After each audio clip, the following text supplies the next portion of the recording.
In this video we shall discuss how to use updatable views to modify data. In the first task we have to create a view on subscribers table to present all subscribers' names in uppercase while allowing to modify subscribers table via operations with this view. So this is how the expected result may look like. Here we see names in uppercase and we shall get this data while executing such query. But this view should allow us to insert, delete or update data. In MySQL there are a lot of limitations, so this DBMS does not allow us to insert data via views with multiple references to the same field. Nevertheless, we may create either such a view that will allow us to delete information only, or we may create such a view that will allow us to delete or modify data but not to insert. In this view we have to select this field twice, once without changes and the second time with upper function. So here are our multiple references to the same field, and that's why MySQL will not allow us to insert data via such a view. With Microsoft SQL Server we shall follow different approach. First we have to create the view itself, and immediately it will allow us to delete data from subscribers table. To insert data into that table, we have to create a trigger instead of insert trigger. This trigger for real will be executed instead of insert operation, so we have to perform this insert manually in the body of the trigger. First, we have to allow insertion of data into fields containing auto-incremented primary keys, this field in our case. Then we have to execute the insert operation, and we take the subscriber name without changes. But for the subscriber ID there are two cases. In the best case scenario, this subscriber ID is passed to our query, so we only take this value and use it in our insert operation. In the second case, when the ID is not passed, we have to calculate it using such an expression. And then we use this calculated value as a new subscriber ID. And finally, we only have to switch this option into its original state. To be able to update information in subscribers table, we have to create such a trigger instead of update. As in Microsoft SQL Server all triggers are statement level ones, there is a limitation. If the primary key is modified, we cannot match old and new values, so we have to roll back or abort the whole operation. But if the primary key is not modified, we may use its value to update values in our subscribers table. For Oracle, the approach is the same. Once we've created such a view, we may already use it to delete information from subscribers table. To be able to insert the data, we have to create instead of insert trigger. As you see, in Oracle, primary key auto-increment is based on triggers and sequences, so we don't need to calculate anything here ourselves. That's why we only take these new values and insert them into our table. And for update to work, we have to create instead of update trigger.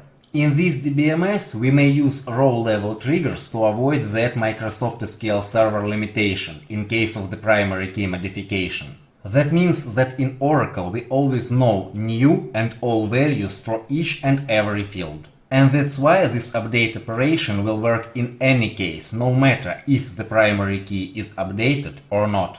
As with many previous tasks, now it's a good idea to pause the video and test all those views and triggers, performing corresponding operations yourself. In the second task, we have to create a view on subscriptions table to present subscription start and finish dates as a single string, while allowing us to modify subscriptions table via operations with this view.